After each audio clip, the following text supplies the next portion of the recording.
Bien, buenas tardes, profesor Martino. Buenas tardes, Bauzá, que me estaba precediendo la coordinación. Y bueno, bien, buenas tardes para el profesor Granero de Buenos Aires, de la Argentina. El profesor Granero, que es doctor en Ciencias Jurídicas, como seguramente todos ustedes ya saben, es profesor emérito de la Universidad Católica de la Argentina. Y bueno, nos va a exponer sobre si puede la inteligencia artificial determinar si se tiene razón o no en un juicio. Así que, profesor Granero, con mucho gusto le damos la palabra a usted para comenzar. Muchas Y sí, gracias. reitero de vuelta el agradecimiento al profesor Martino por darme la oportunidad de participar de este congreso. Adelante, profesor Granero. Muchas gracias. Yo voy a compartir pantalla, no sé si me tienen que autorizar. Eso no sé quién es que lo determina. Doctor. Martino. Marcelo. Ya está. No, ya está. ¿Listo? Listo. Bueno, primero un agradecimiento, como siempre, a Antonio por esta invitación. Ya es la segunda vez que me toca compartir esta tarea tan linda con tanta gente que sabe, así que me gusta mucho aprender. He tenido la suerte de escuchar unas cuantas de las conferencias y siempre se va agregando alguna cosita más a todo lo que uno estuvo viendo, así que realmente muy agradecido y muy agradecido del ecumenismo que tiene esta reunión. Sobre todo veo la cantidad de distintos colegas de otros países, así que estoy muy, muy contento de escucharlos. Ni que hablar de que haya estado Marcelo Bauzá, con el cual le tengo un entrañable cariño hace muchos años, y a todo el equipo, y bueno, y veo muchos amigos, Mario Adaro, veo mucha gente, así que realmente estoy muy, muy contento. Bueno, cuando vino esta presentación, digamos, esta invitación, se me ocurrió el hecho de decir qué es lo que podemos decir algo de nuevo. Y sobre todo después de haber escuchado algunas de las presentaciones, creo que vino bien el tema, el título. Realmente, cuando uno habla de inteligencia artificial, uno habla de temas que pareciera que son un arcano, algo que no llego a llegar a entender, pero cada vez me doy cuenta más, que escuchando las charlas precedentes, que es algo que ya es común, ya está con nosotros, ya vive con nosotros. Entonces, pensar sobre un sistema de programas que nos pueden llegar a solucionar algunos problemas y a veces traernos algunos otros más, es bueno analizar. Así que se me ocurrió empezar con una cita de un uruguayo famoso, de Mario Benedetti, y ante una pregunta que se hubiera hecho seguramente Mafalda, es cuando creíamos que teníamos todas las respuestas, de pronto se nos cambiaron todas las preguntas. Cosa que es cierto. O sea, estamos viviendo en un mundo cada vez más complicado, y esta complicación se va dando por el mismo mundo que cada vez tiene problemas de distinta naturaleza, y los abogados ni contar todos los inconvenientes que nuestros clientes nos plantean y las soluciones que tenemos que dar, y sobre todo las incertidumbres. Estamos viviendo en un mundo de incertidumbres. Y el tema es cómo enfrentar las incertidumbres. Y no es fácil, no es fácil abrir estas preguntas correctas para soportar la incertidumbre cuando no se sabe la respuesta. Algo es incierto cuando no sé a ciencia cierta cuál es la respuesta. Y a los abogados realmente quedarnos callados y no dar una respuesta parece una utopía. Entonces, ¿cómo nos arreglamos para tratar de solucionar la incertidumbre? Es algo con lo cual podemos lidiar desde ya que sí. Lo que pasa es que cuando hemos estudiado en el colegio, hace mucho tiempo, generalmente estudiábamos materias como aritmética, que nos enseñaba a sumar, restar, dividir, geometría, con algunos problemas un poco más grandes. Y después nunca me voy a olvidar cuando vinieron las primeras clases de álgebra y hablaban de ecuaciones, polinomios y análisis ya con cosas más complicadas como funciones, derivadas, integrales, y yo dije, mi vocación es el derecho. Me doy cuenta de que esto no entiendo absolutamente nada, no me sirve para nada, ¿para qué lo voy a usar en mi vida? Así que realmente nunca le di mucha importancia. Lamento enormemente no haber hecho esa mala decisión, no de elegir derecho, por lo cual estoy honrado y agradecidísimo, y cada día me gusta más la profesión, pero me hubiera gustado saber algunas otras cosas más.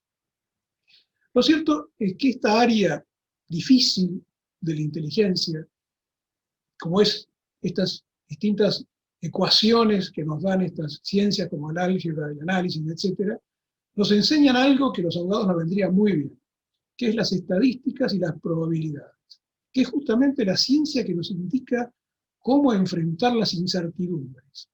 No todo es blanco o negro, no todo es 2 más 2 es 4. No siempre los inquilinos se van a ir cuando deban 2 meses de alquiler, como dice el código, o no siempre los hijos se quedan con la madre cuando tienen menos de 5 años. No siempre es igual. O sea, la vida es mucho más complicada. Entonces tenemos que estar preparados para afrontar cosas inciertas, pero no imprevisibles. Y aquellos que nos hemos estado analizando este tema, y en esto lo veo a Antonio como un prócer en la materia, que tanto tiempo estuvo hablando de la inteligencia artificial, cuando nosotros empezamos con los primeros pininos hace de esto como 25 años, realmente me doy cuenta de que los algoritmos y los programas informáticos empezaron a ayudar a tomar decisiones automatizadas, que hoy pareciera algo mucho más común. Recién escuché la conferencia de la doctora Gabriela Gil, y realmente ya la había escuchado otras veces, pero hoy me gustó muchísimo todo el enfoque, cómo lo dio, y cómo se quieren dar estos algoritmos, y ya lo dice como una cosa normal, ya todos interpretan lo que es un algoritmo. O sea, estos distintos formas de programación que son pasos lógicos que van llegando a conclusiones. Esos pasos lógicos que llegan a conclusiones permiten hasta a un juez ayudar a definir qué es lo que corresponde. Entonces, si estos sistemas se basan en inteligencia artificial, podría llegar a ser influido por distintos sesgos. Este es un tema que se ha hablado muchísimas veces. El doctor Martino es un especialista en el tema, no me voy a meter ni mucho menos a explicarlo, ni mucho menos, pero si la moral, por ejemplo, es un sesgo que se puede considerar en los programas de inteligencia artificial. Si quieren entrar en el tema, el archiconocido tema del programa Moral Machine de MIT, ahí van a poder ver qué es lo que ocurre cuando un vehículo que actúa en forma autónoma llega a una esquina y no puede frenar, qué es lo que puede elegir entre un perro, un gato, una persona que lleva un cochecito de niños, un viejo, etc.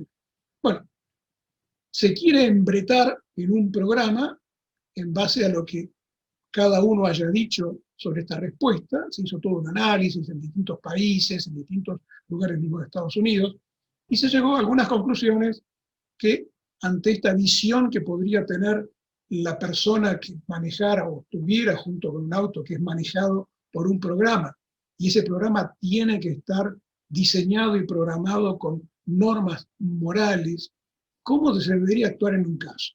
Y llega a conclusiones que parecen hasta ridículas.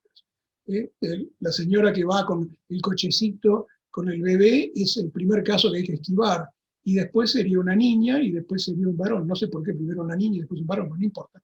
Después una embarazada, y por qué una embarazada va después de la niña y del varón, no me importa. Esto es lo que la gente opinó, y el concurso de análisis que se hizo durante mucho tiempo llega a esta conclusión, hasta que termina en que los hombres ya mayores, acá no hay ninguno mayor, así que no tiene ningún problema, seríamos de los que menos tiene que esquivar, y después primero un perro, y entonces un criminal, y el que más podría directamente ir contra el auto es un gato. Pero este tipo de ridiculeces hacen pensar que cuando se desarrollan estos programas, mucha gente se preocupa en que todo sea perfecto, todo sea sin incertidumbres, que todo sea manejado por un programa. Y esto está bien. En cierta forma está bien diseñar lo más lógico un programa. Lo que está mal es colocar cosas que realmente nunca se van a poder solucionar, como es nada más ni nada menos que la moral. La moral es del hombre. El hombre, la ética forma parte del ser humano, y nunca va a ser de una máquina, por más que se le den todas las variables habidas y por haber. Lo que es cierto, y esto es un poco lo que estoy tratando de encarar para esta charla, es que el mundo, en la realidad, no fue diseñado para ser conocido absolutamente por el cerebro humano. El mundo es suficientemente complejo como para que yo no pueda llegar a conocer, no digo mínimamente, en su gran mayoría todo lo que está dando vuelta. ¿Por qué? Porque mi cerebro es finito y el mundo es infinito y cada vez hay más problemas. Ni que hablar si estuviera entendiendo perfectamente, por ejemplo, la conferencia de recién en portugués, que a lo mejor mi portugués no es perfecto, o el italiano de la otra vez, que quizás lo conozco un poco más o un poco menos. Digamos, no conozco idiomas, no conozco. Entonces, conocer todo el mundo, lo que todo se ha resuelto y todo se ha decidido, no es tan sencillo para el ser humano. Entonces ahí es donde aparecen las computadoras y nos empiezan a dar soluciones. Hoy cualquiera que entre en Google, por ejemplo, y tiene el Google Translator inmediatamente instalado en su computadora, a mí me ha permitido, que me encanta leer papers científicos, me encanta, y sobre todo papers de inteligencia artificial, hay revistas especializadas en el tema que me parecen fantásticas. Bueno, en mi programa automáticamente cuando me lo baja me lo traduce al castellano. Feliz de la vida. Entonces, este tipo de cosas me ayudan. Entonces, las computadoras me empiezan a dar soluciones de problemas que antes no tenía. En cierta forma, las computadoras me empiezan a enseñar a conocer la realidad en que vivimos. Y esto es cierto, me abre el panorama del conocimiento. Ahora, como seres humanos, ¿vamos a permitir que las computadoras conozcan realmente toda la realidad que vivimos?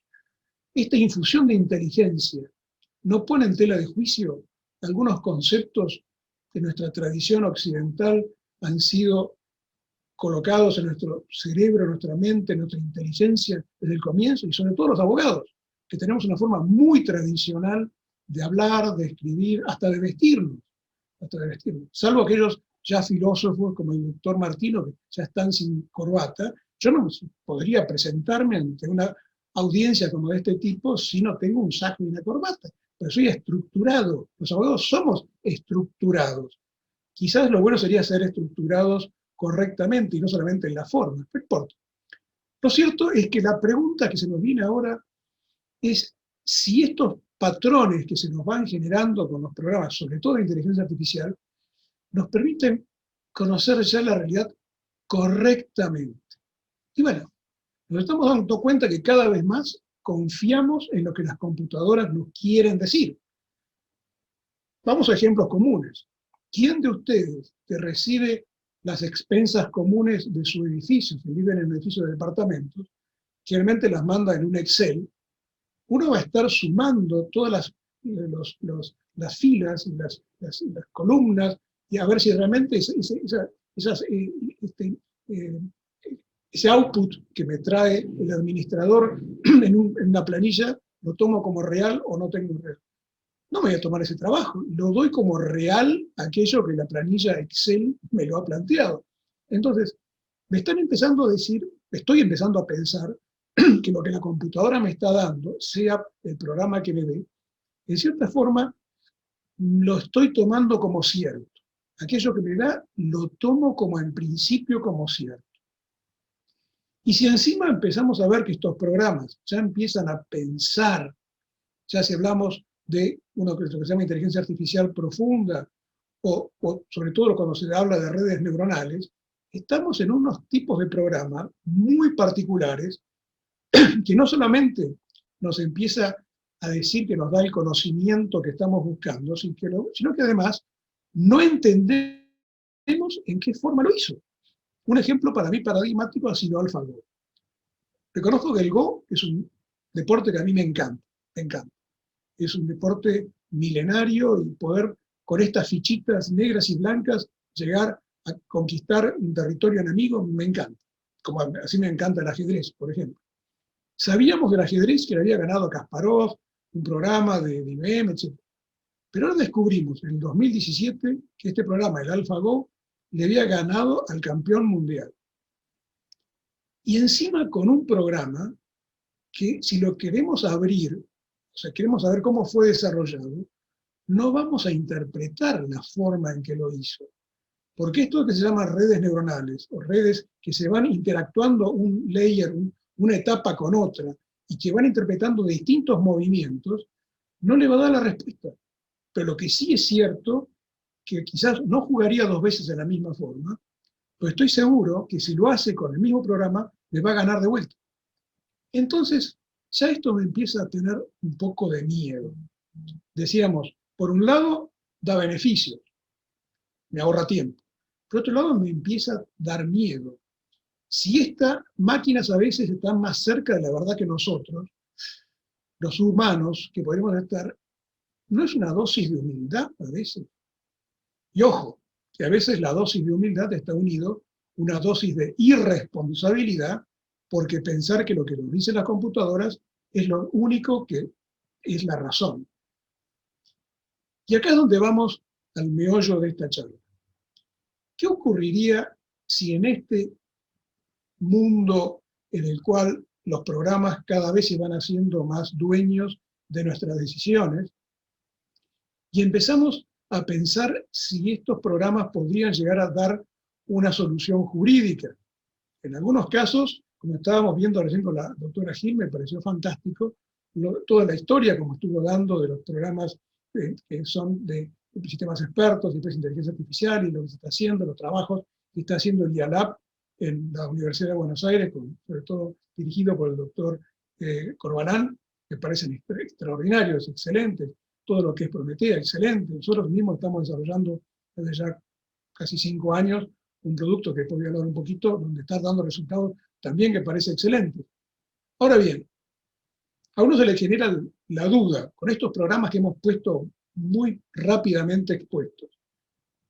¿Puede llegar este sistema a decirme entre dos partes que están en litigio cuál de las dos tiene razón? En cierta forma, cuando nosotros hoy día tomamos un sistema de corrección ortográfico o un sistema de traducción automática, casi no lo verificamos. Estamos en el mismo camino del programa Excel que no revisamos internamente, lo damos como cierto. Y en cierta forma hay algunos aspectos en los que parecería que la reserva de supervisión humana la estamos dando por sobrecantado, que así es, que no debería tenerlo. Digo más, hoy día los autos autónomos se dice que van a poder ir absolutamente solos y que yo lo puedo tener en el garaje, por ejemplo, a 3 cuadras de mi casa, y puedo hacer un silbido o apretar un botón de mi computadora y que me venga a buscar a mi casa. Ahora, por otro lado, cuando Tesla tuvo el primer accidente mortal, un vehículo de Tesla atropelló a una señora que iba en bicicleta, cuando hicieron el proceso, dijo, pero siempre el que maneja el auto tiene que tener la suficiente capacidad de poder frenar. Y esto nos viene todo a recuerdo desde el punto de vista jurídico en el derecho civil argentino, lo que es la teoría del riesgo. Si yo compro una cosa que es riesgosa, y entonces esa cosa riesgosa brinda un servicio riesgoso, cuanto más riesgo tengo, mayor responsabilidad poseo, la responsabilidad es objetiva y no subjetiva, etcétera, etcétera, etcétera, etcétera. Y si subo un avión, cuando pueda subir un avión, y se nos permita toda esta plaga que tenemos subir un avión, tendría que tener presente que el avión, sea cual fuera, pongamos un avión internacional, intercontinental, lo manejan los seres humanos, pilotos, 1 minuto y medio cuando despega y 1 minuto 15 cuando aterriza. El resto, todo es manejado por el piloto automático. Todo. Ahora empezamos a pensar si ese relegamiento de lo esencial de la supervisión humana es así o no. A mí particularmente hay una película que me apasionó, que es Sully, de este avión hace 10 años, 12 años, que salió del aeropuerto de Nueva York y no bien salió, unos pájaros entraron dentro de la turbina, se destruyeron las 2 turbinas y no podía seguir. Entonces el piloto dio media vuelta y no podía bajar de vuelta en el aeropuerto, y entonces empezó a pedir autorización, y dijeron, bueno, puede bajar en tal aeropuerto intermediario de emergencia, en tal otro, y él haciendo cálculos con el copiloto dijo, no llego. Y entonces amerizó, no sé cómo será, porque es un río, el Hudson, perfectamente, y se salvaron las 300 personas. Una vez terminado todo, salió todo un héroe nacional, etcétera, etcétera, hicieron un proceso administrativo y dijeron que las computadoras, haciendo un análisis del vuelo como había hecho y todos los recaudos que había tomado, tomó un mal recaudo y que tendría que haber bajado en algunos de los aeropuertos alternativos, porque las computadoras decían que podía bajar y podía bajar correctamente bien. Y en esta película, que es extraordinaria, se ve todo el análisis que él hace con su copiloto y analizan que este informe que dan las computadoras está equivocado. Y termina en una frase que me parece extraordinaria. Las computadoras no manejan el avión. Siempre que maneja es el piloto. Y esa decisión que tomó él personalmente fue la que salvó la vida. Y se demostró que las computadoras estaban mal cargadas en este aspecto, las informaciones que daban eran erróneas, y hubiera sido un desastre si hubieran querido volver. Y esta reserva de humanidad, con respecto a las sentencias automáticas, está ya analizado en este Reglamento General de Protección de Datos de la Unión Europea, donde dice que todo interesado tendrá derecho a no ser objeto de una decisión basada únicamente en tratamiento automatizado. Entonces, empezamos a tener ya resoluciones legales, concretas, en la cual se indica que si esto es así, tiene que haber un ser humano que lo esté llevando, diciendo que es lo correcto. Entonces, ojo hasta dónde le tenemos confianza a la computadora. Está perfecto. Es una herramienta extraordinaria.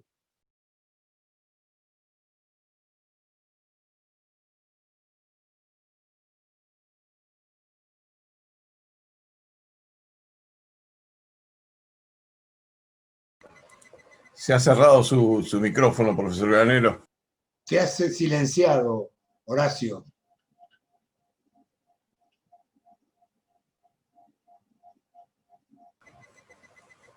Profesor Granero, tiene cerrado el micrófono. Si lo puede activar.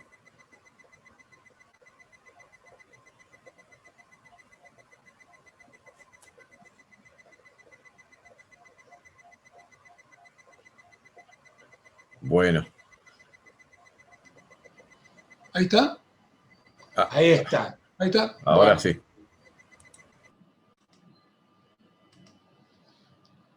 Falta la supervisión humana, no solamente automática, evidentemente.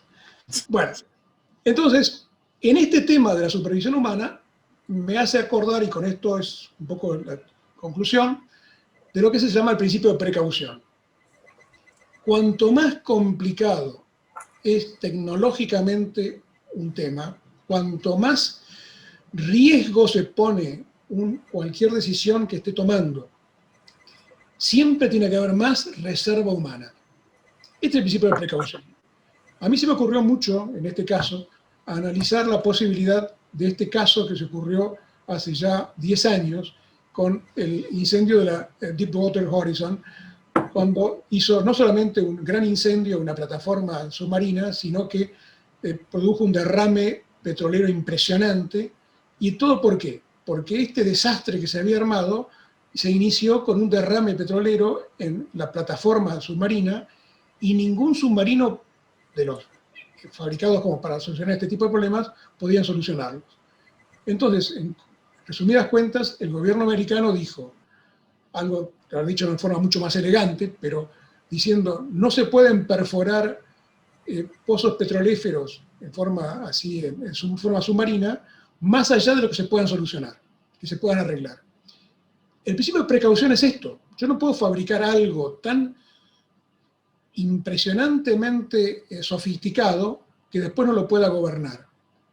En cierta forma, me hace acordar, nosotros hemos tenido un caso en la Argentina muy famoso, que es el caso de una modelo publicitaria que cuando fue usado sus fotos en forma indebida en Google, se hizo un juicio y llegada a la Corte, Suprema Corte, me tocó declarar como amicus curiae Entonces, cuando yo opiné del tema, hablé de esta responsabilidad objetiva que se debían tener las empresas que difunden información cuando no se pueden controlar aquello que se está emitiendo. Y cuando le tocó hablar al abogado de Google, le preguntó al presidente de la Corte, de la Suprema Corte, quién es el que en definitiva dice si Belén Rodríguez es o no prostituta. Y dijo, un robot. O sea, en definitiva, la última instancia de que estos buscadores dan una solución o dicen lo que aparece es un robot, no es un ser humano. Y esto es en cierta forma el eje de la cuestión. Cuando yo tengo la posibilidad de tener en forma precavida el manejo de lo que es fabricado, estoy actuando en forma correcta. Si yo lo que estoy haciendo, lo que estoy manejando en forma no precavida, negligente, estoy actuando en forma incorrecta. Y esto, por ejemplo, se puso como código de conducta ética a los ingenieros de robótica en el 2017 para la aplicación de robots en Europa también. Bueno, ahora bien, para ir cerrando. Acá lo prudente entonces es mantener la humanidad, la reserva de humanidad, el control. Ahora bien, los algoritmos nunca van a ser una fuente de derecho, eso no cabe ninguna duda. Pero no tenemos que ser timuratos y pensar que entonces las computadoras y los sistemas y la inteligencia artificial y las redes neuronales no nos va a servir. Sí que nos van a servir, y de mucho, pero ¿para qué? Entonces, hay que analizar en qué forma esto puede llegar a servir. Es una herramienta, y una herramienta muy poderosa, es una herramienta que va a permitir determinar muchas veces aquello que el ser humano, por más inteligente que sea, no lo va a poder saber. No lo desaprovechemos. Entonces, en estos casos hay que aprovechar, por ejemplo, lo que es el lenguaje natural, o sea, estas posibilidades que hoy día nos permite la tecnología de que se interprete lo que estoy preguntando, lo que estoy indicándole a la computadora. Estos sistemas de interpretación del lenguaje natural y sobre todo análisis legal son muy útiles, y ni que hablar de estos programas nuevos, uno que ya tiene un año, 2 años, como es el BERT, y otro que tiene la novedad de agosto de este año, que es el GTP3, donde empieza a facilitar enormemente la tarea de la búsqueda de información y a su vez de creación de la información.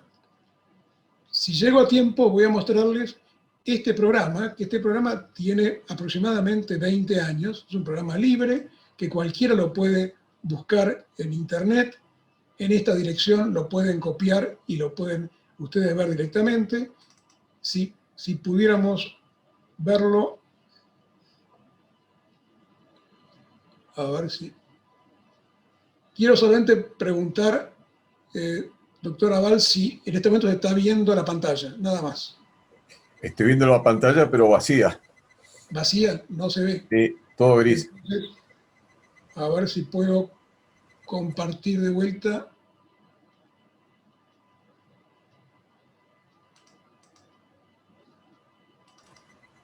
Bueno, ahora lo estamos viendo a usted. Ahí se ve. Ahí se ve una placa que dice los inicios de la interpretación del lenguaje natural, ELIZA, un dibujo y bueno, la dirección que dio usted. Pero eso es lo que vemos. Y ahora no se ve. De vuelta a la pantalla en gris estamos viendo. Gris. Hago una última prueba.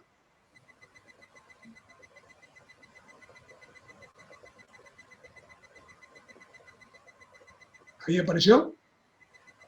Y no, yo diría que sí, se ve algo, pero... Ahí está. Pero Ahí está. ¿ELIZA está? Sí, señor, está ELIZA. Ah, bueno. Esto estamos en este momento en el sistema que está en Internet. O sea que esto no es mi programa, sino que estamos en Internet. Esto es una demostración de que el sistema interpreta el lenguaje natural en forma directa, y lo vamos a hacer una prueba. Esto es un programita que se desarrolló hace, reitero, 20, 25 años, y es una especie de sesión de psicoanálisis. Van a ver ustedes, vamos a tratar de que funcione en el aire, a ver si funciona, y con las preguntas y cómo me lo va respondiendo. Entonces, Elisa, supongamos que la psicóloga, me dice, hola, ¿cuál es su problema? Entonces yo le digo, me siento solo. Y entonces me responde Elisa, siento oír que estás solo. Entonces le digo, ¿qué puedo hacer para no sentirme solo? Me dice, eso depende de ti. Bueno, y ahí podríamos seguir. Les recomiendo, los que quieran que lo hagan esto, es un análisis extraordinario de inteligencia para ver cómo se puede desarrollar un programa que interpreta cómo es mi forma de hablar, de entender, y en base a esto, qué respuesta se puede llegar a dar. Pregunto de vuelta, ¿sigo estando, están viendo la presentación? Sí, la estamos viendo. Bueno, gracias. Disculpen y les agradezco la ayuda porque yo no lo podía ver.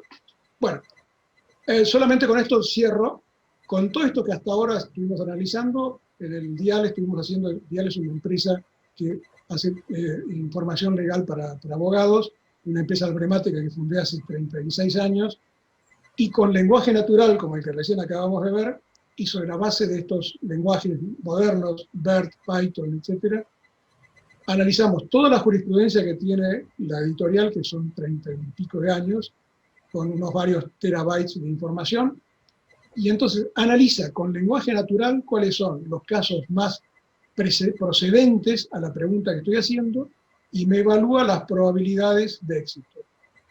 Por ejemplo, y esto es solamente un ejemplo, dice, si un condómino puede oponerse a un pacto de cuota litis firmado por otro condómino, va a analizar todos los casos que me lo encuentra directamente, y el mismo Sherlock, el lenguaje, el programa, me va a decir, es altamente probable que la respuesta sea sí. Entonces me va a decir, tiene un 66% de probabilidades que sea favorable y un 33% que sea desfavorable.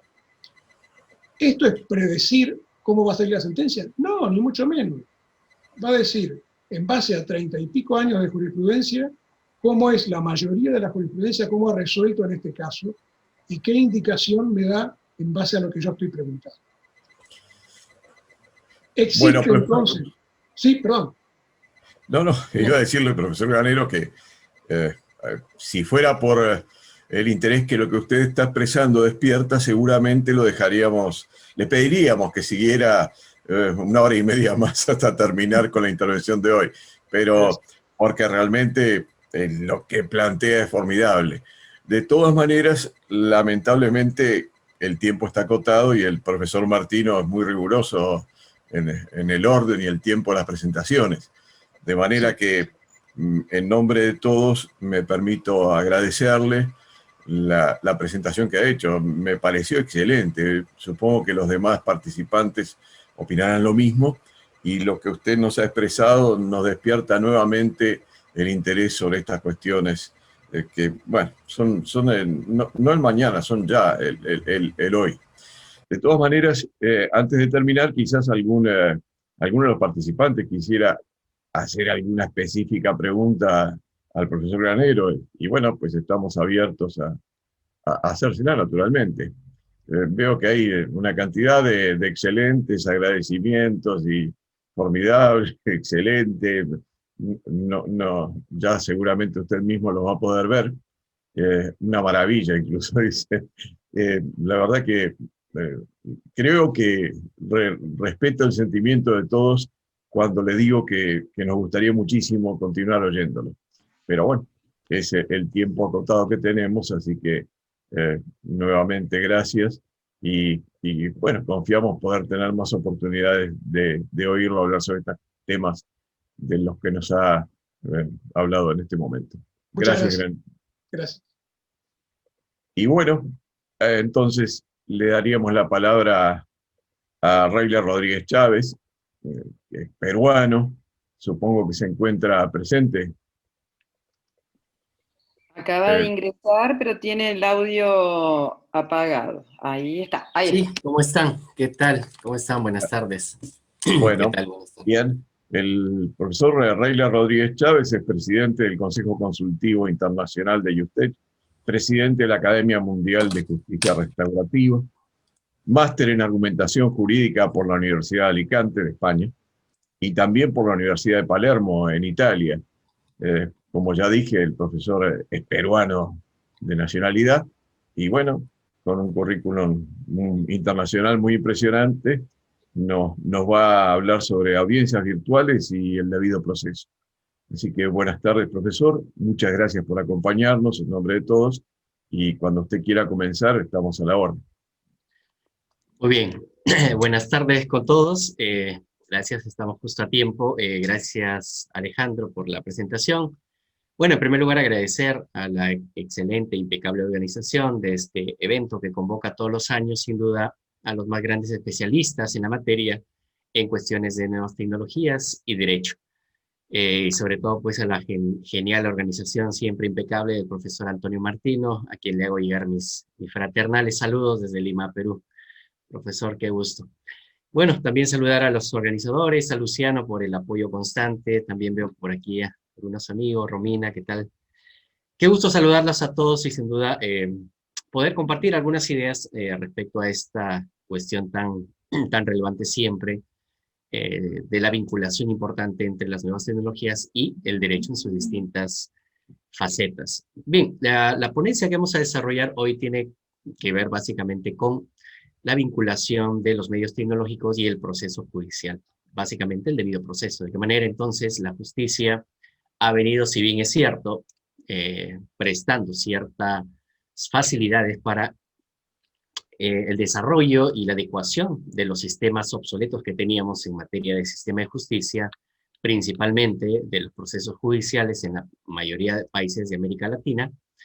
Sin embargo, y justamente en este tiempo de pandemia y donde digamos que la regla general ha sido el uso o la implementación de los sistemas electrónicos, se han venido presentando situaciones complejas que nos llevan de alguna manera a formular ciertos elementos para justamente criticar de alguna manera estas aparentes ventajas que traen consigo las nuevas tecnologías, pero que en determinadas situaciones que se vienen repitiendo lamentablemente en esta época de pandemia, generan pues vulneración de derechos elementales, principalmente vinculados al debido proceso. Entonces, como primer punto a desarrollar es el referente sin duda a los efectos y los importantes avances y beneficios que ha traído consigo el desarrollo de las nuevas tecnologías en el proceso judicial. Sin duda alguna asistimos a una etapa, y ahora más en este tiempo de confinamiento, a una etapa de explosión de los medios tecnológicos y su implementación en los sistemas judiciales. Si anteriormente, a este año 2019, ya veníamos asistiendo paulatinamente a la incorporación de distintos mecanismos e instrumentos electrónicos aplicados a los sistemas judiciales y particularmente con la implementación en muchos sistemas del expediente judicial electrónico, no cabe duda que este periodo de pandemia, con las distintas repercusiones bastante críticas y fatales en materia de salud, pero que en el ámbito de la justicia también ha generado repercusiones sumamente importantes. ¿Cuáles son? En primer lugar, ha convertido en reglas generales aquellas que anteriormente a esta situación eran simplemente reglas excepcionales. En muchos de los procesos, si bien es cierto, por ejemplo, se empleaban los medios electrónicos como el expediente judicial electrónico para desarrollar el proceso judicial, sin embargo, habían ciertos instrumentos que se realizaban necesariamente de manera física, como las audiencias virtuales. Y puntualmente, por ejemplo, en la legislación procesal, tanto en el ámbito civil como en el ámbito penal, en el derecho peruano, se fijaba como regla general la realización de las actuaciones de carácter presencial, de carácter físico, e inclusive se consigna la causal de nulidad si es que estas audiencias se materializan por otro tipo de medios. Entonces, la regla era la realización de audiencias virtuales de manera física. Pero sin embargo, con este nuevo periodo de confinamiento obligatorio, esa regla se ha invertido y entonces estamos asistiendo actualmente ya no a una regla de excepción, sino más bien a la generalidad. Actualmente las audiencias virtuales, gracias a la incorporación de estas nuevas tecnologías al proceso judicial, se realiza de manera virtual, con las distintas deficiencias que más adelante vamos a señalar y desarrollar, que estas pueden traer consigo respecto principalmente a los derechos de las partes y en particular al debido proceso. Entonces no cabe duda de que este periodo de confinamiento nos ha llevado a reformular aquellas reglas procesales anteriores a este periodo de pandemia, y ahora entonces estamos asistiendo a reglas, a cláusulas generales de actuaciones virtuales. Y entonces eso ha llevado también a la modificación de las leyes procesales en el ámbito tanto del derecho civil como penal, donde, como mencionaba, la regla de excepción de la audiencia virtual actualmente se ha convertido entonces en una regla de generalidad.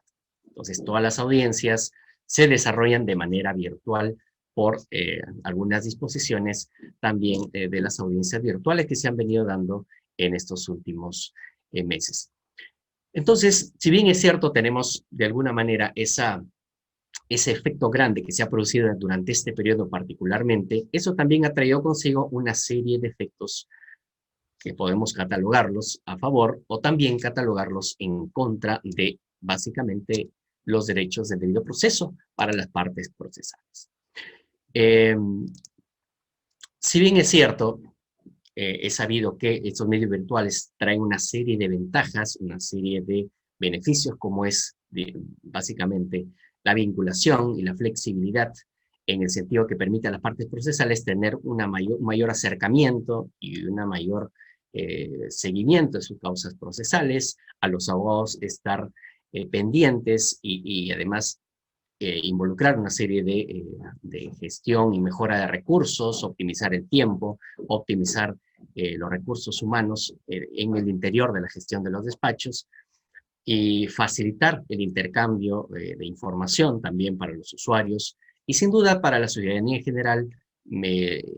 Mantiene y de alguna manera fortalece el tema de la transparencia y de la institucionalidad al permitir que instituciones públicas y en particular el Poder Judicial de alguna manera tengan mayor aceptación y sobre todo mayor cercanía en relación a la población y en particular a los usuarios interesados en hacer el seguimiento de sus distintos procesos judiciales que, gracias a las nuevas tecnologías y a la implementación mucho más ardua en estos tiempos de los expedientes judiciales electrónicos, entonces han facilitado esta cercanía de los usuarios y además también de alguna manera con su adecuación a las nuevas tecnologías. Entonces, por un lado, tenemos una serie de ventajas que ha venido a traer estas nuevas tecnologías materializadas principalmente en el expediente judicial electrónico y materializadas en herramientas a su vez mucho más importantes que de alguna manera han permitido dar un salto en la evolución del desarrollo de las nuevas tecnologías en el proceso. El expediente judicial electrónico, sin duda alguna, ha implicado una suerte de marcha acelerada en las distintas actividades judiciales y jurisdiccionales dentro de un órgano tan importante del sector público como es el Poder Judicial. Pero eso también trae sus complicaciones, porque estamos hablando de nuevas tecnologías, no estamos hablando de, digamos, alguna otra herramienta que sea de más fácil adaptación y aceptación por parte de los usuarios y además de las personas vinculadas a este tipo de sistemas, sino que estamos hablando de nuevas tecnologías y por tanto estamos hablando también de conocimiento, de capacitación y de una serie de recursos que deben establecerse previamente para que, sin duda, las partes que utilicen este tipo de sistemas en el ámbito de la justicia puedan tener acceso efectivo. Eso quiere decir que entonces no solamente se trata de incorporar e implementar sistemas, digamos, de las nuevas tecnologías como los expedientes judiciales, los expedientes digitales o electrónicos, sino además ello debe ir acompañado de una serie de exigencias de carácter técnico, de carácter educativo y sin duda también de carácter económico.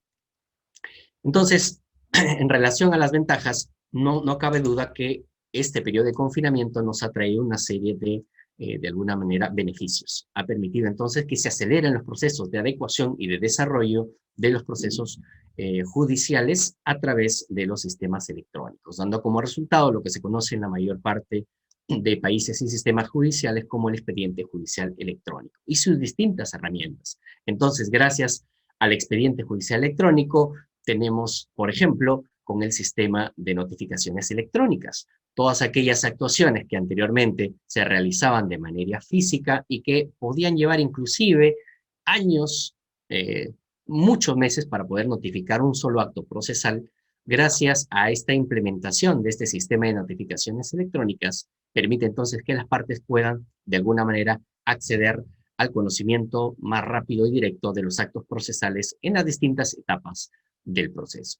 De esta manera, entonces, uno de los beneficios que trae esta implementación de una herramienta tan importante como el expediente judicial electrónico es que permite esta celeridad procesal en materia de actos procesales. De manera que un expediente que podría durar años, que podría durar inclusive décadas, en el caso peruano tenemos expedientes que inclusive sobrepasan los 10 años, gracias a la implementación de sistemas como el expediente judicial electrónico, entonces es posible reducir sustancialmente la duración de los procesos judiciales. Otra herramienta importantísima y que sin duda representa una ventaja relevante del expediente judicial electrónico viene a ser sin duda los despachos digitales, es decir, la posibilidad que tienen los jueces y además también las personas vinculadas a la labor jurisdiccional de poder mejorar, de poder de alguna manera optimizar sus recursos, los esfuerzos, el tiempo, en no solamente el trabajo interno del despacho judicial, sino también principalmente optimizar el uso de las nuevas tecnologías para, de alguna manera, mejorar el tiempo, para mejorar el esfuerzo empleado, que normalmente, cuando no se utilizaba el expediente judicial electrónico, podía llevar a gran desperdicio de recursos, principalmente el tiempo. Entonces, gracias a la incorporación del expediente electrónico, la proyección de una serie de documentos de auto de calificación solamente se hace a través del sistema judicial incorporado dentro de esta herramienta. Obviamente también juegan un papel importante dentro de esa labor y gestión interna de las nuevas tecnologías en la funcionalidad de los órganos jurisdiccionales, juegan un rol muy importante en las firmas y certificados digitales. Gracias a esos salvaguardas, entonces, de las nuevas tecnologías, tenemos la certeza de que los documentos que se vienen incorporando al expediente judicial electrónico corresponden y son fidedignos tal y como lo son sus pares físicos. Entonces, gracias a este tipo de, entonces, salvaguardas y seguridades, como son las firmas digitales y los certificados digitales, tenemos la certeza de que los documentos ingresados en el sistema judicial, en los procesos judiciales, tienen tanto valor, y además lo tienen jurídicamente, como sus pares documentos físicos. Entonces, gracias a la implementación de esas herramientas del despacho digital, donde todas las operaciones, comunicaciones y además interrelaciones, tanto internas que realiza el magistrado, el juez, como las relaciones internas que realiza el órgano jurisdiccional con los órganos de apoyo y además vinculados al quehacer de los expedientes judiciales, como son los registros públicos, como son el Ministerio Público, como es el órgano nacional del registro civil, entre muchos otros instituciones que son necesarias para el quehacer de la actividad jurisdiccional, entonces permiten que en conjunto de alguna manera, se maximice la eficiencia dentro de la gestión y dirección del proceso judicial a través de medios electrónicos.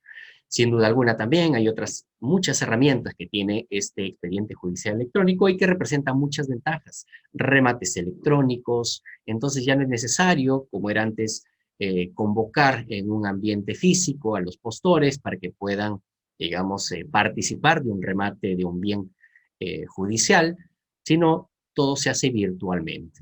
También están los edictos judiciales, es decir, cuando no hay la posibilidad de notificar físicamente, no se halla el paradero de alguna de las partes procesales, entonces ahora ya se emplea el edicto electrónico para poner en conocimiento por los medios tecnológicos, principalmente a través de la notificación en las plataformas virtuales de los diarios oficiales de las partes que no han concurrido, no han comparecido a los procesos judiciales.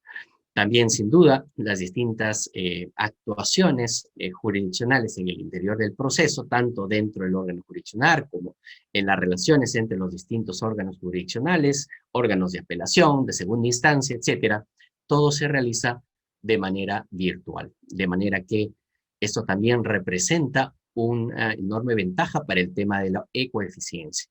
Eso quiere decir que gracias a la implementación de estas nuevas tecnologías, nosotros estamos asistiendo además a una suerte de cooperación y una suerte de mejora en el uso de los recursos, porque definitivamente el uso del papel, el uso de la energía eléctrica, el uso de distintos materiales como tinta, impresoras, entre otros, han reducido sustancialmente gracias al empleo de instrumentos tan importantes como el expediente electrónico. Eso mejora entonces también el trabajo de alguna manera más amigable con el ambiente y también sin duda eso trae consigo el ahorro de una serie de recursos. Entonces miren, como venimos comentando, la implementación de importantes herramientas de estas nuevas tecnologías, como lo es sin duda el expediente judicial electrónico, tiene esta serie de ventajas. Por otro lado, en relación particularmente a las audiencias, por ejemplo, los expedientes judiciales electrónicos representan en este momento uno de los elementos más importantes que tenemos dentro de nuestros sistemas de justicia, ya que permiten que justamente el proceso judicial, que es el lugar donde las personas normalmente han acudido a solicitar justicia, la protección, la tutela de sus derechos, entonces necesariamente requieren pues de instrumentos tecnológicos que también de alguna manera obedezcan a esas exigencias, que permitan efectivizar justamente esos derechos que necesitan una tutela urgente, y más ahora en estos tiempos de confinamiento. Entonces, las audiencias virtuales, como uno de los principales instrumentos más representativos en estos momentos de los expedientes judiciales electrónicos, se ha convertido entonces en un elemento sin duda imprescindible para el avance y la tutela de los derechos, sin duda alguna. Entonces, gracias a las audiencias virtuales, entonces los procesos que estaban paralizados han ido retomando su funcionamiento. Por un lado también, las audiencias virtuales, sin duda alguna, han permitido que en aquellos casos que las partes, por ejemplo, por alguna eventualidad no estén inclusive en el mismo lugar de la jurisdicción del juzgado, puedan participar sin duda, sin ningún impedimento, de las causas que les son de interés. Entonces miren ustedes cuántas ventajas tiene y se derivan de esta herramienta importantísima de los medios electrónicos, como es el expediente judicial electrónico, para las partes, básicamente al permitir la continuidad, al permitir la participación constante de las partes y además al permitir el avance y desarrollo de los procesos judiciales que se llevan por un buen tiempo paralizados. Asimismo también las audiencias virtuales sin duda alguna permiten también ahorrar una serie de recursos, porque las partes ya no deben trasladarse de un lugar a otro, quizás viajar si se encuentra en el extranjero o en alguna provincia distinta de donde queda el órgano jurisdiccional. En ese sentido, entonces, constituyen también un elemento importante que reduce de manera muy grande los recursos que las partes tenían que invertir para poder acudir a una audiencia. La audiencia virtual, entonces, es un elemento central y además prioritario para el funcionamiento de los procesos judiciales actualmente en estos momentos de pandemia.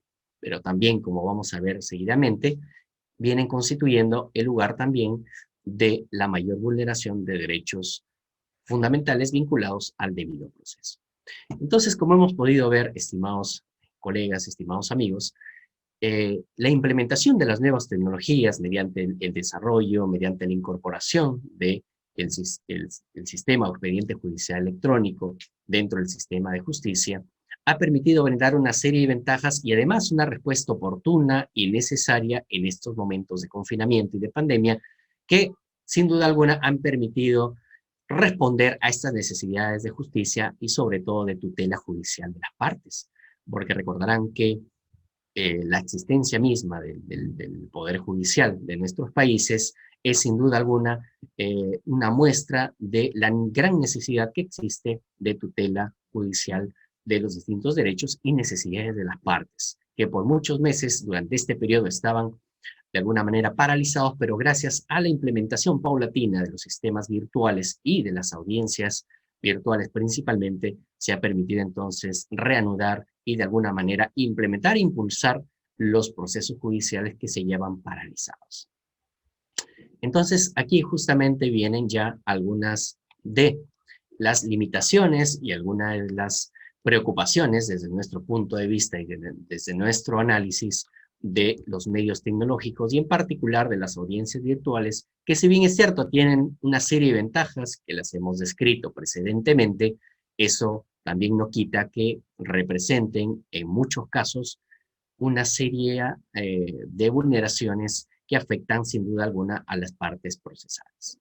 Entonces aquí tenemos que, por un lado, los medios tecnológicos han permitido efectivizar de alguna manera, en cierto sentido, ese importante derecho del debido proceso, que es el derecho al acceso a la justicia.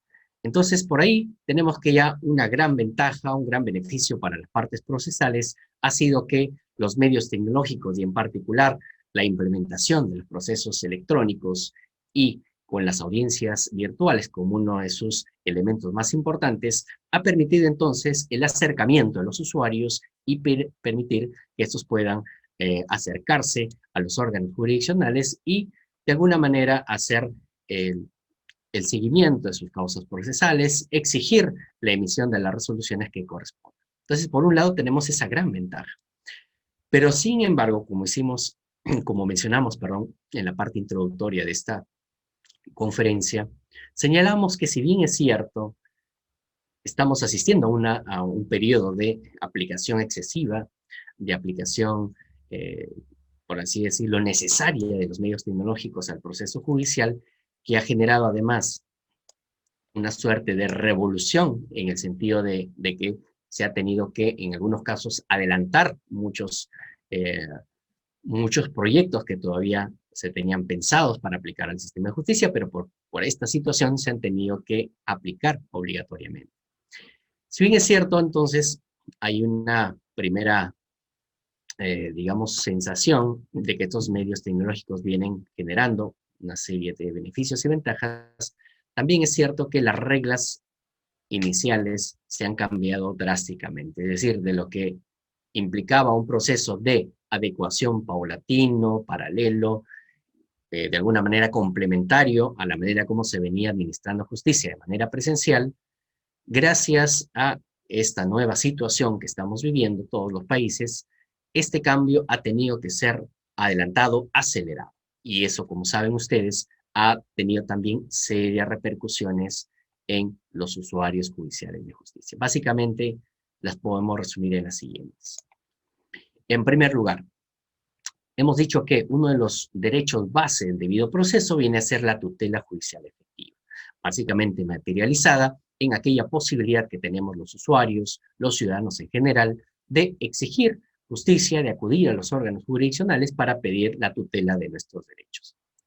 También se materializa este importante derecho a la tutela en la exigencia, cuando ya formamos parte de un proceso judicial, de obtener definitivamente un pronunciamiento, una sentencia que se haya motivada, fundamentada en derecho, y sin duda alguna a que esta sentencia se dicte pues en un tiempo oportuno y prudente. Y también finalmente tenemos el derecho a la tutela judicial efectiva en su manifestación de pedir, exigir que lo resuelto en un proceso judicial sea también debidamente cumplido. Es decir, el derecho al cumplimiento de las resoluciones judiciales. Estas tres fases importantes de este derecho a la tutela judicial efectiva, si bien es cierto, se han ido de alguna manera efectivizando gracias a las nuevas tecnologías y a la incorporación de estos elementos que hemos venido comentando, como el expediente judicial electrónico y también las audiencias virtuales, no menos ciertos es que también han venido sufriendo una serie de limitaciones. En el primer caso, en el acceso a la tutela judicial efectiva. En el caso peruano, principalmente, tenemos, estimados colegas, una gran población que no tiene acceso a los medios virtuales. Una gran población. Y estamos hablando de millones de personas que ni siquiera pueden acceder a educación básica. Y entonces, esta suerte de explosión en la incorporación de las nuevas tecnologías al proceso judicial, que sin duda es una cuestión muy positiva y necesaria en este momento, también ha tenido un lado negativo, y es el siguiente, que ha producido una brecha digital sumamente grande. Una brecha digital sumamente grande. Entonces, ahora no solamente tenemos personas que tienen acceso a los medios tecnológicos y personas que no los tienen, sino que ahora también tenemos personas que pueden acceder a hacer valer sus derechos por las vías tecnológicas habilitadas para tal efecto, y personas que simplemente no tienen esa posibilidad y que no la tienen.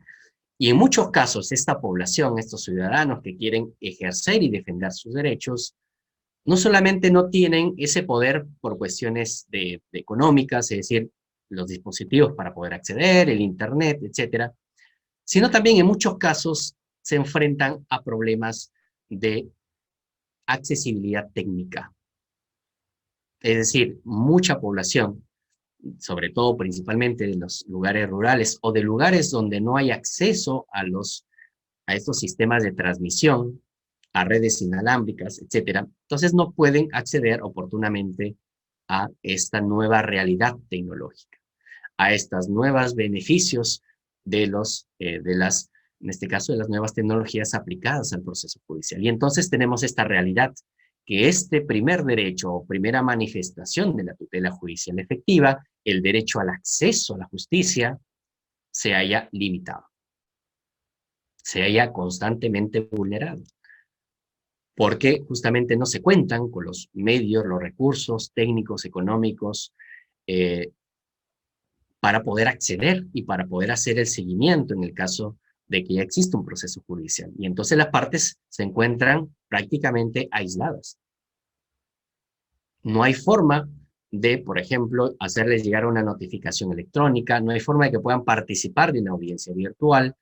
Entonces miren cómo, de alguna manera, esta brecha digital, que anteriormente existía ya, pero que de alguna manera separaba entre personas que tienen acceso o no a los medios tecnológicos, ahora esa crisis un poco que se ha profundizado y ahora tenemos ya usuarios judiciales con causas pendientes en muchos casos que no pueden participar activamente, efectivamente, de los procesos judiciales.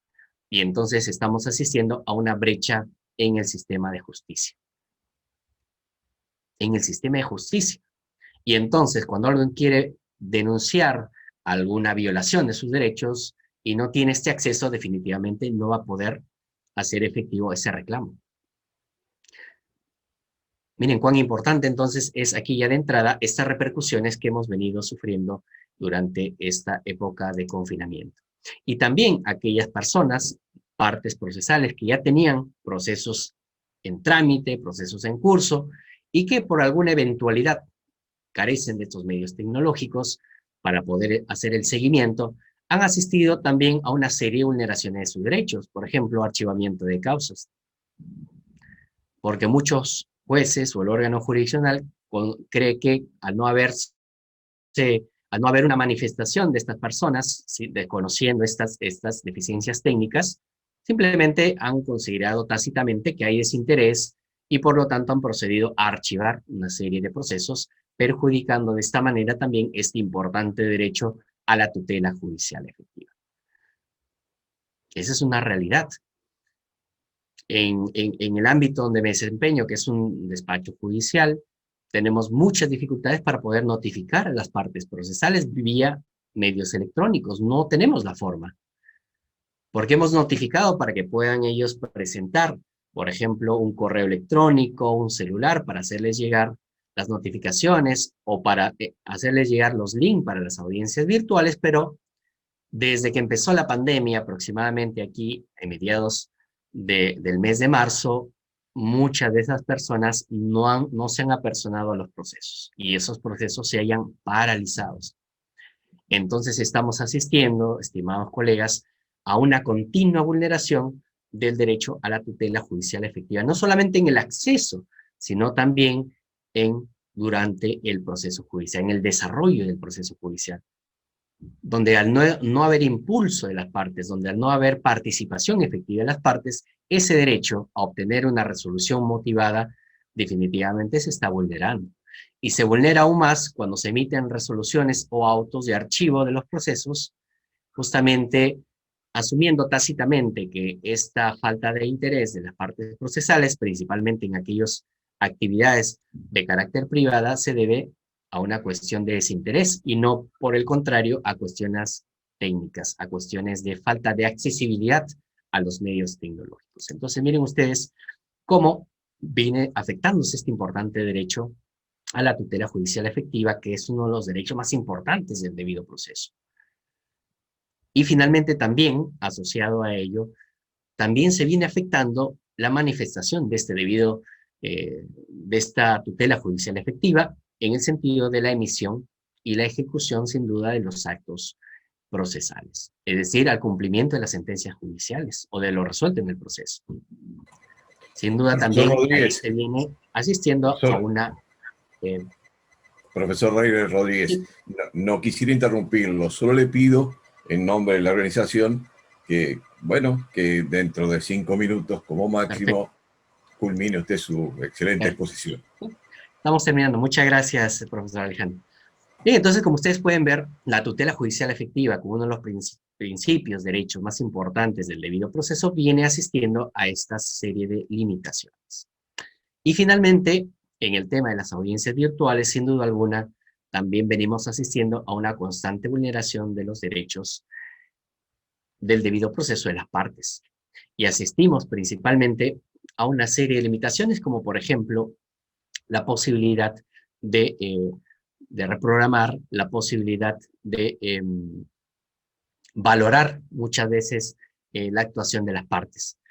Los desperfectos técnicos, principalmente de audio y de sonido, muchas veces dificultan en este momento valorar adecuadamente las declaraciones de las partes, valorar ese principio de inmediación tan vigente en muchos casos, en muchos procesos, y definitivamente también hemos tenido casos de adulteración de partes procesales, de suplantación de las partes procesales, porque algunos alegan que como no tienen, bueno, un audio, como no tienen, perdón, una cámara de video quizás en ese momento, pero alegan estar presentes cuando en realidad uno empieza a escucharlos y aparentemente no conocen mucho de las causas que están declarando. Entonces eso genera también duda respecto a la identidad de las partes procesales.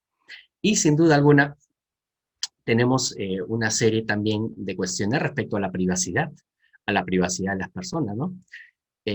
Obviamente hay muchos cuestionamientos respecto al tratamiento de datos, respecto a la privacidad de las declaraciones que se brindan en casos tan sensibles como delitos sexuales, y delitos de corrupción de funcionarios, donde muchas veces se requiere, en caso de testigos protegidos, por ejemplo, de la actuación privada de este tipo de actos. Y finalmente, uno de los temas que también se vinculan directamente al debido proceso viene a ser, sin duda alguna, el tema de la publicidad de muchas audiencias. La publicidad de muchas audiencias, sin duda alguna, también se viene vulnerando. Porque ¿cómo hacemos que una audiencia virtual sea pública si es que definitivamente el sistema no está acondicionado para ello? No está acondicionado para ello. Los links que se envían a las partes procesales apenas pueden, de alguna manera, llegar a estas partes, como mínimo, y se hace con muchas dificultades. Entonces, es muy difícil hacer públicas las audiencias virtuales dentro de este contexto, teniendo además en cuenta que cada órgano jurisdiccional, cada despacho judicial tiene pues programadas entre 10 a más audiencias por día. Entonces, hacer que gran parte de esas audiencias sean públicas cuando así lo amerita, también requiere una dificultad muy compleja. Y finalmente, ya para terminar, sin duda algunas recomendaciones o algunas, de alguna manera, reflexiones para ir concluyendo este tema. Sin duda alguna, estimados amigos, estamos asistiendo a una cuarta generación de derechos. Sin duda alguna, lo que hemos mencionado representa la materialización de estos importantes derechos derivados de las nuevas tecnologías, pero sin duda alguna también estamos asistiendo a un periodo grave, a un periodo de muchas exclusiones, no solamente sociales, sino principalmente de carácter jurídico, de carácter judicial. Estamos generando esta brecha que les mencionaba, esta brecha judicial bastante grande, y sin duda alguna ahí es donde las instituciones públicas, las instituciones privadas como los colegios profesionales tienen un rol importante para permitir, facilitar, dar el acceso a estas personas para que puedan de alguna manera hacer efectivo sus derechos tan importantes y poder de alguna manera plasmar estas exigencias de justicia que sin duda todos las necesitamos. Entonces, son una de las ideas que quería transmitir a todos ustedes y bueno, quedo aquí para cualquier consulta. Muchas gracias, estimado Alejandro. Bien, muchas gracias, profesor Reyler Rodríguez, a usted y a la presentación que nos ha hecho. No hay duda de que indudablemente los medios digitales han cambiado la perspectiva que tenemos del proceso, y algo que parecía como extraño, experimental, se ha convertido en lo de todos los días, por la fuerza de los hechos, porque, bueno, la única manera que aparentemente podría funcionar la justicia razonablemente es con el expediente electrónico, que parece más sencillo, y los problemas estos de las audiencias virtuales. Es cierto que la realidad es distinta en alguna región o algún país de otra región y otro país. Yo comprendo que en muchos países, quizás en casi todos los países de Latinoamérica, los problemas que usted plantea son, bueno, muy, muy graves, porque, bueno, el no tener acceso a los medios digitales hace que millones de personas no tengan acceso a este tipo de procesos y, sin embargo, la justicia siga funcionando como si la tuvieran, que eso es lo peor, ¿no? No sé hasta qué grado, pero aparentemente es así. En Uruguay, afortunadamente, el acceso a los medios digitales es prácticamente universal. Sé que es algo un poco extraño para Latinoamérica, pero realmente cualquier persona o casi cualquier persona en Uruguay tiene acceso a medios digitales. Internet está absolutamente extendida a todo nivel en la población. Hay sí algunas personas que culturalmente no pueden quizás llegar a eso, pero prácticamente todo el mundo puede participar de este tipo de instancias judiciales a las cuales usted se ha referido. Pero eso no es común. Yo comprendo que en otros países, como el suyo mismo, sea una cosa muy grave y que el debido proceso se encuentre realmente afectado. Bueno, supongo que tampoco hay muchas posibilidades de no actuar de esta manera, porque en medio de esta pandemia, bueno, en Perú ha sido muy grave, en medio de esta pandemia, tratar de hacer, sobre todo en el tema de las audiencias, ¿no? ¿Verdad? Tratar de hacer audiencias presenciales y prácticamente, bueno, infringir las reglas más elementales de la salud pública. Pero bueno, hay varios mensajes de los participantes. Bueno, por ejemplo, el doctor Javier Baleón dice: lamento contradecirlo porque no es verdad que estén paralizados, no son como antes, esto más lento. Por otro lado, dice que es más importante la salud de los peruanos para que no se propague el COVID-19, o salvo en lo penal, en los otros procesos. Creo que lo que falta es priorizar las demandas urgentes. Anota que estamos a un paso de una segunda ola. La doctora Tosi de Uruguay dice que desconozco cuál es el índice de penetración de la tecnología celular, supongo que se refiere a Perú. Y bueno, cuenta la experiencia de los consultorios gratuitos de las defensorías en Uruguay, incluidos los de las universidades, no solo la universidad pública. Y dice que, bueno, se han permitido superar muchas de las dificultades gracias a ese acceso casi universal que hay en Uruguay a los medios digitales. El doctor Bayón dice que en Chile todas las especializadas, es electrónico, no tienen problema al acceso, dice. Bueno, el nuevo Código del Proceso Penal es acusatorio adversarial y es la audiencia virtual desde el año 2004. Bueno, En fin, hay indudablemente mucho interés en lo que usted está planteando, pero bueno, si no hay ninguna pregunta más específica para contestar, le agradezco en nombre de la organización su participación, que realmente ha sido muy ilustrativa porque nos pone en evidencia las dificultades que esto que nos entusiasma tanto, porque es cierto que nos entusiasma mucho, como usted señalaba al principio, bueno, el expediente judicial en todas sus partes, incluyendo las audiencias virtuales, bueno, es algo que nos entusiasma, ¿verdad? Nos permite cosas que antes no las podíamos pensar. Pero por otro lado, se pueden vulnerar muy fácilmente las garantías del debido proceso, e indudablemente, por lo pronto, cuando no hay acceso geográfico o cultural, ¿eh? A estas nuevas herramientas que nos estamos habituando a la fuerza a emplear. Así que creo que en nombre de todos, profesor Rodríguez, nuevamente muchas gracias por su participación en este congreso. Y ahora, si se encuentra presente, que creo que sí, la doctora María Isolina Dabove, le daríamos la palabra a ella. Se encuentra presente, supongo, porque hoy había visto que lo estaba, y entonces le vamos a dar la palabra. La doctora María Isolina Dabove, que es argentina, ciudadanía argentina, es abogada, especialista en temas de cuidado y accesibilidad para adultos mayores, es directora de la maestría en la Universidad de Córdoba, en Argentina, y nos va a hablar sobre la accesibilidad y los cuidados digitales.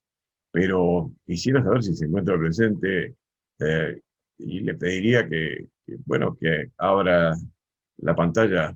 Sí, hola Alejandro, acá estoy, escuchando Bueno, muy atentamente. bueno. Buenas tardes Gracias. entonces, Solín. Buenas tardes, buenas tardes. Y adelante. Comienza Bueno, tu perfecto. participación.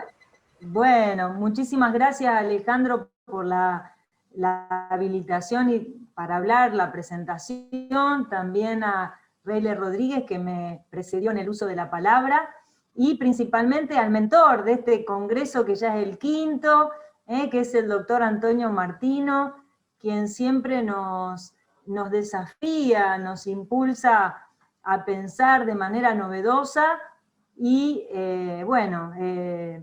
abriéndose a temas quizás que resulten un poco extraños, ¿no? Como es este que voy a compartir. También adelanto que para mí misma constituye un desafío esta línea de investigación, de manera tal que lo que voy a compartir ahora debe leerse como un primer borrador de todo un camino de indagación que efectivamente merece ser abordado. Así que agradezco ese espacio.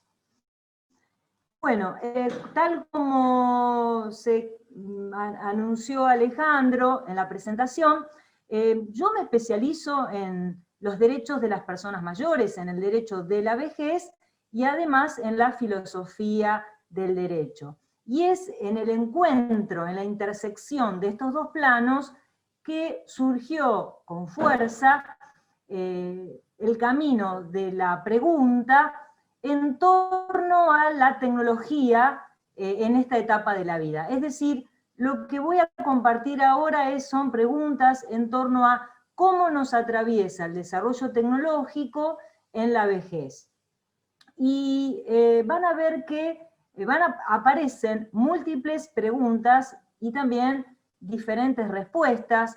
Todas ellas tienen un carácter embrionario, no solo por, en todo caso, mi estadio inicial en esta línea de trabajo, sino también porque la propia tecnología está dando sus primeros pasos en relación a el desarrollo de dispositivos pensados para esta etapa de la vida. Así que todo lo que compartamos, reitero, es nuevo. Lo primero que me gustaría señalar es la intensa relación que existe entre la tecnología, es decir, los dispositivos de alta calidad, los dispositivos complejos, que van desde el celular hasta los robots, por mencionar ejemplos típicos, la profunda relación que hay entre estas tecnologías y la construcción de nuestra identidad. Y si a eso le sumamos la perspectiva gerontológica, veríamos que el atravesamiento es realmente profundo, y en la vejez esta alianza tan intensa entre nuestras vidas y la alta tecnología está dando lugar a situaciones de desigualdad, de falta de acceso a derechos, que deben ser tratadas por nosotros. La tecnología atraviesa tanto nuestros cuerpos, nuestros pensamientos, como nuestros vínculos. En relación con nuestros cuerpos, permítanme señalar que, si bien en la vejez no todas las personas, ni siquiera la mayoría, presenta dificultades para el desarrollo de la vida cotidiana, que sería el escenario típico dentro del cual podemos pensar el uso de la tecnología, ¿no?, ligada a los cuidados, lo cierto es que hay líneas de investigación, tales como la que desarrolla Audrey de Grey en Inglaterra, que piensan que la vejez es una enfermedad, y entonces, promueven, y ellos mismos lo hacen, él y su equipo lo hace, promueve el desarrollo de investigaciones en biotecnología, en genética, en biología molecular, junto con, reitero, alta tecnología, para desarrollar dispositivos que eviten o rechacen el proceso de envejecimiento que todos los seres humanos vivimos y que nos permite identificar entonces a esta etapa de la vida en diferencia con las demás. Según estos investigadores, estos científicos, creen que, partiendo de este concepto de que la vejez es una enfermedad, creen que el desarrollo biotecnológico va a permitir cortar con este proceso de degradación corporal, y con ello, de alguna manera, lograr, no sé si la inmortalidad, pero sí ser eternamente jóvenes, ¿no? Una especie de fantasía que vuelve a la idea de la eterna juventud. De Grey incluso estuvo en Argentina y dio distintas charlas TED. Sin embargo, no me parece, no me parece oportuna ni lúcida la mirada que tienen de la vejez como sinónimo de enfermedad, ni mucho menos creo oportuno desde el punto de vista jurídico trabajar para negar esta etapa de la vida, que incluso es necesaria dentro del ciclo vital, porque nos prepara para asumir el destino final nuestro, que es la muerte, ¿no? Dentro de una lógica que tiene que ver con nuestra forma de ser, ¿no es cierto?, con nuestra identidad de humanos. Ahora bien, la tecnología también nos atraviesa en aspectos mucho más cotidianos y accesibles a la vida cotidiana. Y en esto aparece un cruce importante entre vejez y discapacidad. Entonces, en general, cuando hablamos de tecnologías para fortalecer la vida cotidiana de las personas, sobre todo pensamos en aquellas que no pueden desarrollar la vida cotidiana por sí mismas. En la gerontología se aborda esta temática distinguiendo dos tipos de dificultades. Aquellas que se refieren al desarrollo de actividades básicas, como puede ser vestirnos solos, cambiarnos solos, ir al baño solos, comer solos, o bien, este es un grupo de actividades que se denominan ABD, actividades de la vida diaria, y luego hay otro grupo de actividades que tienen que ver con lo instrumental y con lo intelectual, es decir, con el proceso de toma de decisiones y con el desarrollo de actividades complejas. Por ejemplo, administrar nuestro patrimonio, llevar adelante un proyecto de lo que sea, laboral, ocupacional o recreativo, entre otros muchos. En este sentido, es importante señalar que en la vejez hay un 10% de personas dentro del grupo de 60 a 75 años que efectivamente necesitan de apoyo, necesitan de asistencia para el desarrollo de las actividades más básicas, como les decía, comer, vestirse solos, etc. Y dentro del grupo de personas más mayores, ¿no?, que va de los 75 y más, allí ya este porcentaje trepa al 40%. Es decir, que hay un 90% de personas autónomas y en el primer grupo y un 60% de personas autónomas.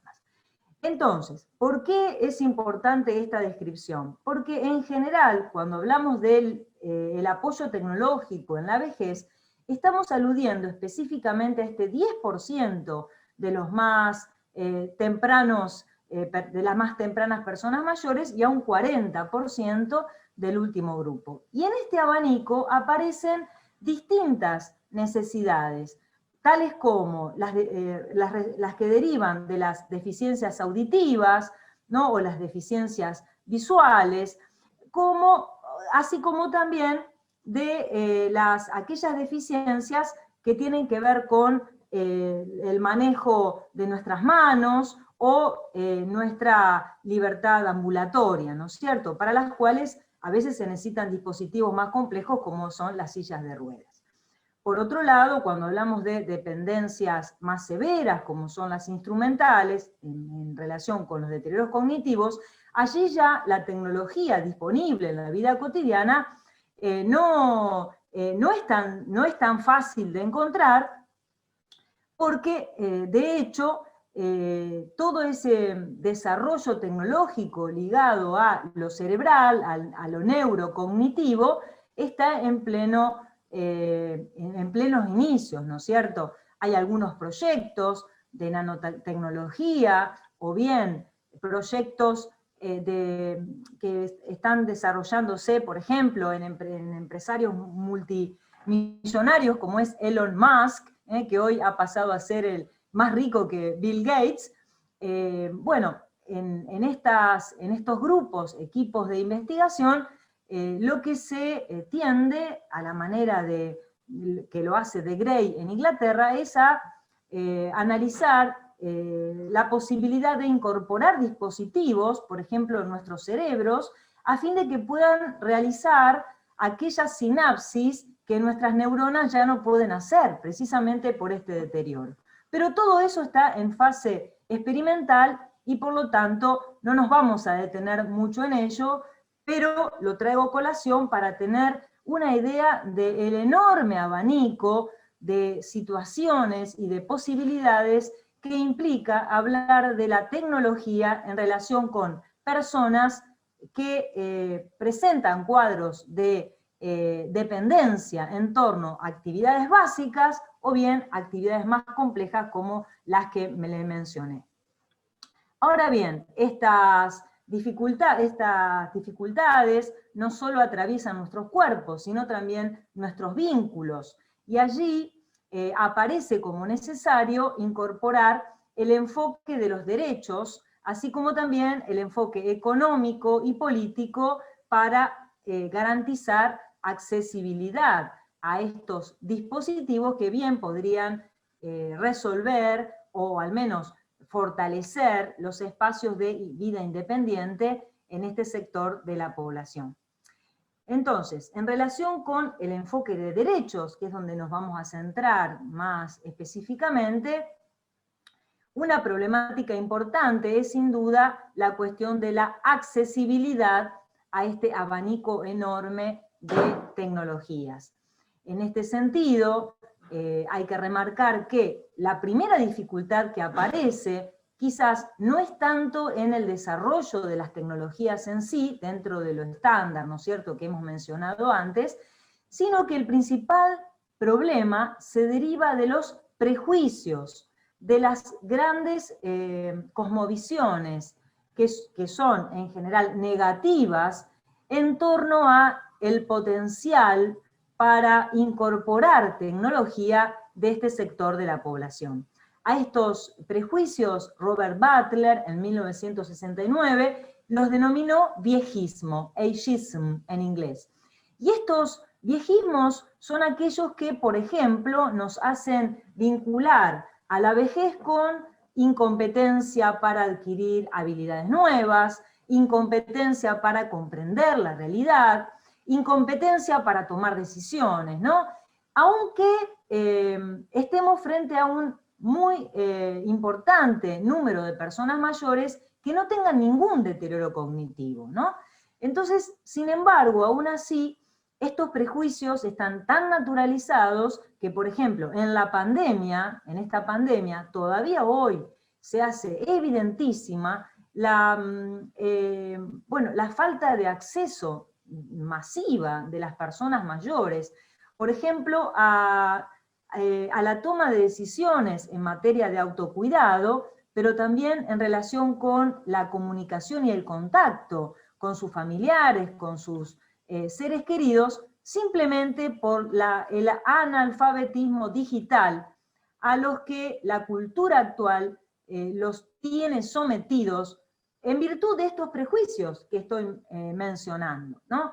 Y tan grandes son que es muy raro registrar programas de capacitación digital, no solo en nuestro país, sino en el mundo, ¿no? Porque se da por hecho que una persona en la vejez ya no tiene nada para aprender.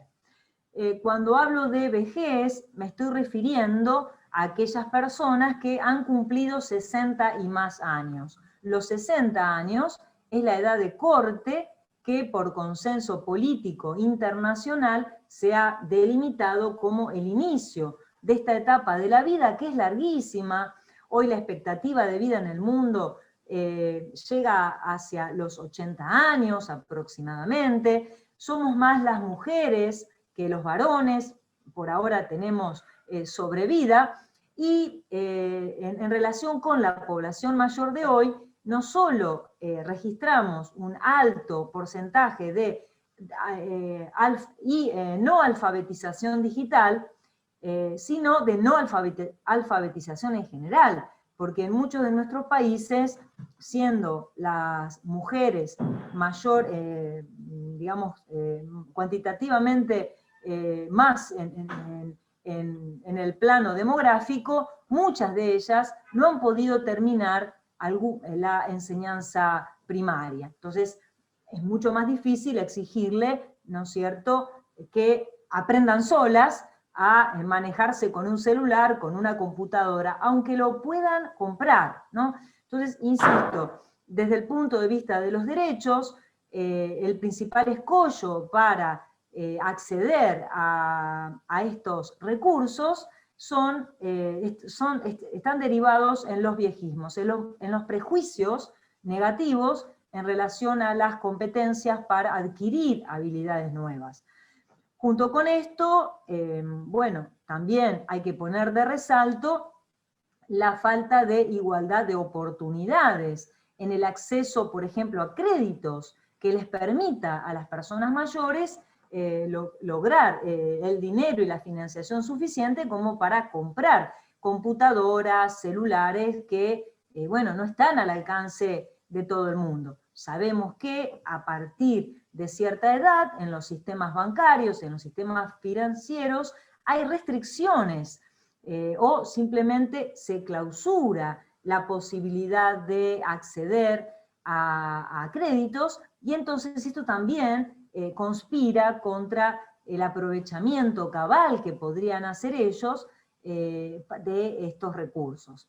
Otra importante área en donde vemos dificultades de acceso a la tecnología tiene que ver con, y que se derivan de los prejuicios, tiene que ver con la no habilitación de participación activa de las propias personas mayores en las decisiones que se toman en el gobierno local, en el campo artístico, o incluso en el ámbito económico. Cada vez que estamos frente a una persona mayor, en general, no solemos pensarla como alguien potable para seguir desarrollando un proyecto productivo. Tan arraigado es este prejuicio que, por ejemplo, una de las bromas y una de los caminos para desprestigiar a Biden, el presidente elegido próximo para Estados Unidos, era el hecho de que era viejo. Él era visto como un viejo, ¿no? Y entonces, desde ese lugar, no inspiraba confianza. Bueno, todo esto entonces tiene que ver con la accesibilidad a la tecnología de las personas mayores en general. Pero ¿qué pasa cuando estas personas mayores, además, viven una situación de dependencia, como la que muestra ese 10% de los mayores más jóvenes o el 40% de los más mayores? Aquí me parece interesante agrupar a la tecnología en dos grandes conjuntos. A un primer conjunto yo lo llamaría el de los apoyos técnicos, que tiene que ver con tecnología para el desarrollo de las actividades de la vida cotidiana que no requieren de grandes, digamos, dispositivos o de grandes inversiones para producirlos.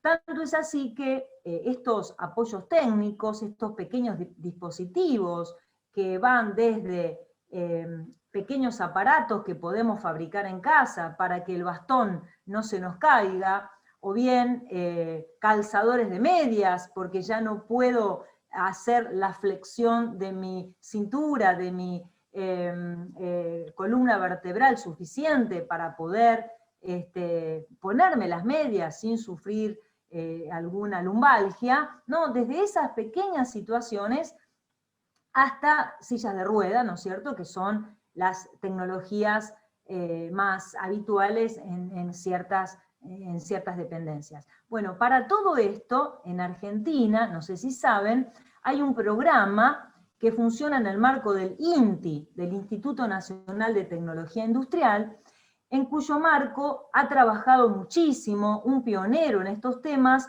como fue el ingeniero Rafael Koanoff, lamentablemente fallecido a causa del COVID, hará un mes y medio aproximadamente.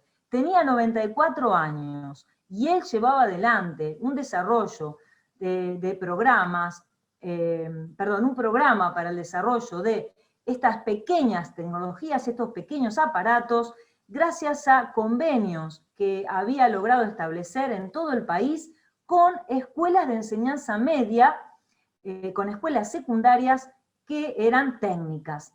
Y entonces, a partir de esta articulación entre el INTI, ingenieros especializados en el desarrollo de estos objetos, y las escuelas de enseñanza media de nuestro país, pudieron llevarse adelante una cantidad de dispositivos de muy fácil producción, pero que no podían ser implementados, no podían ser desarrollados, porque las grandes empresas no están interesadas generalmente en hacer este tipo de herramientas, ¿no?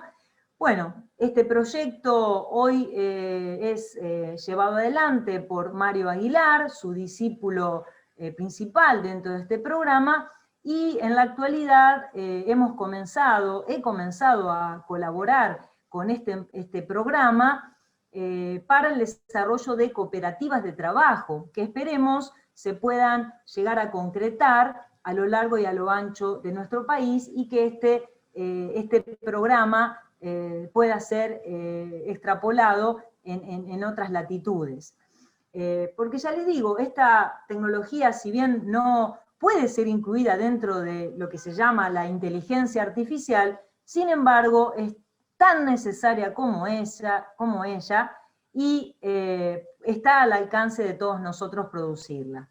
Por otro lado, junto a estos pequeños, entre comillas, desarrollos, pero que hacen a la calidad de vida de las personas mayores con discapacidad, un lugar importante que está comenzando a evolucionar es el de la high-tech y la robótica para el cuidado de personas mayores. Y aquí hay que mencionar dos grandes polos de desarrollo, el que opera en Japón y el otro en Estados Unidos. En Japón hay muchas residencias de personas mayores que ya utilizan androides que hablan, o bien camas inteligentes, o exoesqueletos que ayudan a caminar a las personas mayores que tienen dificultades, y que además han sido desarrollados como una posible solución frente a la falta de trabajadores y al apremiante envejecimiento demográfico. No lo dije en el inicio, pero vivimos en un mundo geronto globalizado, y esto lo notan con mucho peso, sobre todo las regiones súper envejecidas como es Japón. Una compañía japonesa empezó a aplicar estos dispositivos en el 2013 en 3 residencias en Japón, en Tokio, en cooperación con empresas tecnológicas de ese país y apoyo financiero gubernamental. Gracias a eso, centenares de centros de mayores en Japón aplican iniciativas similares, y en el 2015 el gobierno nacional lanzó un programa para promover la aplicación de robots e inteligencia artificial, y los subsidios, por supuesto, que esos manejan son de unos 10.000 millones de yenes, unos 92 millones de dólares. Por supuesto que nada de esto podemos quizás siquiera animarnos a pensar en lograrlo en nuestros países, pero es importante ver esta realidad, porque ese va a ser el mundo que en breve nos va a guiar y nos va a exigir cierto desarrollo, ¿no? Entonces, en una nota muy interesante que se le hizo a gente que trabaja y al presidente de una empresa gestora de un centro que desarrolla este dispositivo, Kimiya Ishikawa, decía que los resultados hasta ahora son muy positivos, que al principio hubo cierta sorpresa por el uso de robots dentro de las residencias y dentro del personal, pero que, palabras de él, hasta ahora no tuvimos reacciones negativas de nuestros clientes ni de nuestros familiares. Por otro lado, les decía, otro foco importante es el desarrollo norteamericano, y allí, hasta ahora, la tecnología más lograda ha sido, por ejemplo, el desarrollo de relojes inteligentes, que son utilizados por personas mayores, y a partir de eso se sienten más seguros, porque pueden, llamar rápidamente a una persona, controlar la seguridad, monitorear la frecuencia cardíaca, etc. Bueno, relojes inteligentes que son accesibles a la vez, con una letra que puede ser visualizada por una persona mayor, sin tanta sofisticación como algunos celulares o aparatos tienen.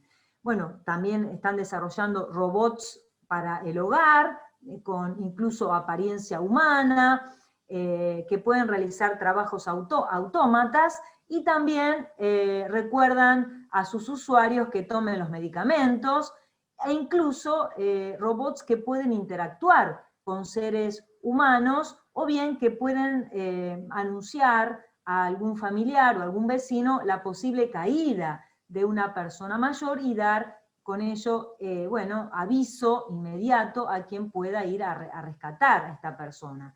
Bueno, también aplicaciones móviles, así como también en España se han desarrollado la teleasistencia con dispositivos mucho más simples, ¿no es cierto?, que esto que estamos hablando. Bueno, en definitiva, para cerrar mi intervención y en todo caso dar paso a un diálogo, dentro de este panorama vastísimo e inicial de la relación entre tecnología, accesibilidad y autonomía en el sector de personas que tienen dependencias importantes, el primer desafío hacia el porvenir inmediato es el combate de los prejuicios.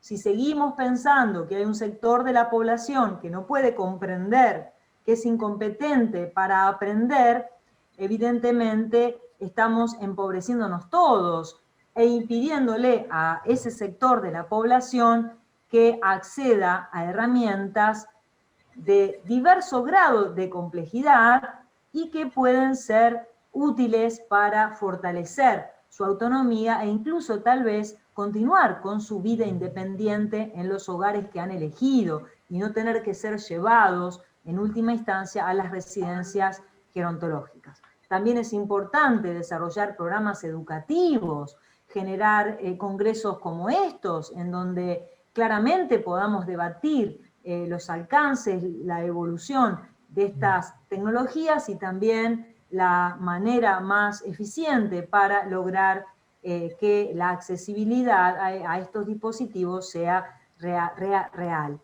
También es importante trabajar con los medios de comunicación para difundir la información, pero también para desterrar estos prejuicios que inhiben completamente el acceso de la persona que lo necesite a la tecnología. Y por último, el acceso a créditos para la compra de estos dispositivos, así como también seguir promoviendo convenios entre las escuelas primarias, secundarias y las personas que necesitan este tipo de tecnologías a fin de poder generar un mercado productivo que,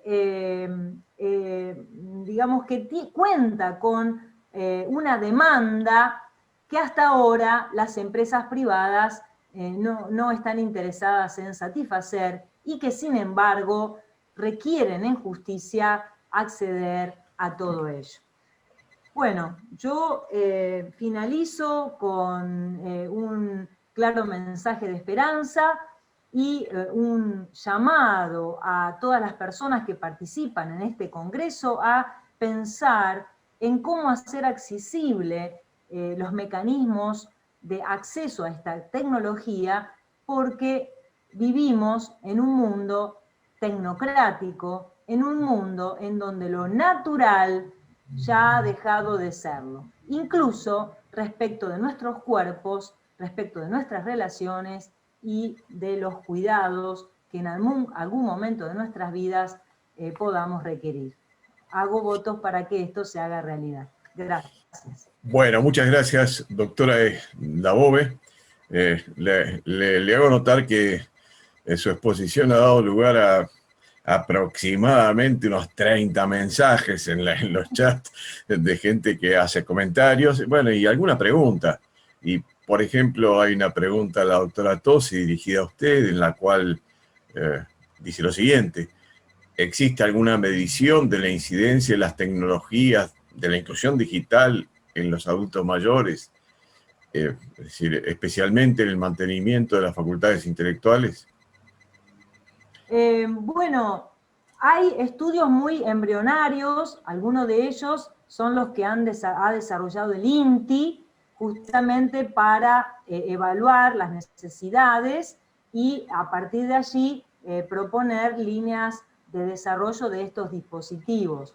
Pero son estudios embrionarios. Puedo ponerlos en conexión con el ingeniero Mario Aguilar, quien puede proveer de esta información. Por otro lado, también en Argentina contamos con una encuesta muy interesante que las siglas se llama ENCAVIAM, Encuesta Nacional Calidad de Vida Adultos Mayores. Esta encuesta está en internet, es accesible, y allí sí se han medido algunas, digamos, de manera macro, ¿no es cierto?, las necesidades, por ejemplo, de las dispositivos más básicos, ¿no?, de inteligencia artificial, no estamos hablando de algo tan sofisticado. Esos datos sí se los puedo en un ratito leer. Por ejemplo, según la ENCAVIAM, la disminución de la visión y la audición es un problema muy común y abarca un 14% de las personas de 60 años y más. Y las deficiencias visuales, en las deficiencias visuales hay una leve sobrerepresentación femenina. En cuanto a las deficiencias auditivas, hay un 11% de sordos que no escuchan bien ni aún con audífonos. Y acá hay un mayor peso relativo de los varones. Entonces nosotras vemos menos, cuantitativamente hablando, los varones escuchan, tienen más dificultades para la escucha que las mujeres.